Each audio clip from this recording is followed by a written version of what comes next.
और अब रावलपिंडी से आपको खबर दें, जहां कचरा फेंकने पर झगड़े में पुलिस ने 4 साल के बच्चे के खिलाफ मुकदमा दर्ज किया है। इस पर हम बात करेंगे डॉन न्यूज के नुमाइंदे ताहिर नसीर से। ताहिर बताएगा, 4 साल बच्चे पर मुकदमा किस बिना पर दर्ज किया गया?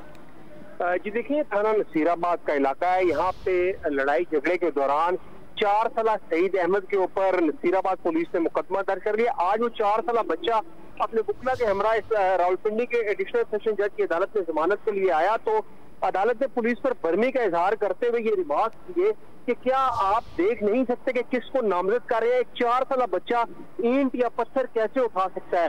रावलपिंडी के एडिशनल सेशन जज ने 4 साल बच्चे की हद तक मुकदमा खारिज कर दिया है और दीगर जो 2 लोग और नामजद हैं उनकी हद तक मुकदमा रहेगा। ताम अदालत ने बर्मी का इजहार करते हुए ये भी रिमार्क दिया है कि जिस तफ्तीशी ने मुकदमा दर्ज किया उसके खिलाफ पुलिस हुकाम को भी दिखा देगा और मुकदमा दर्ज करने से पहले ये देख लिया जाए कि क्या वो बच्चा जिसको आप नामजद कर रहे हैं वो ईंट या लकड़ी या पत्थर भी उठा सकता है नहीं। ताम अदालत ने इस बच्चे की 4 साल सईद अहमद की हद तक मुकदमा खारिज कर दिया है। जी बहुत शुक्रिया तफसीलात के लिए ताहिर।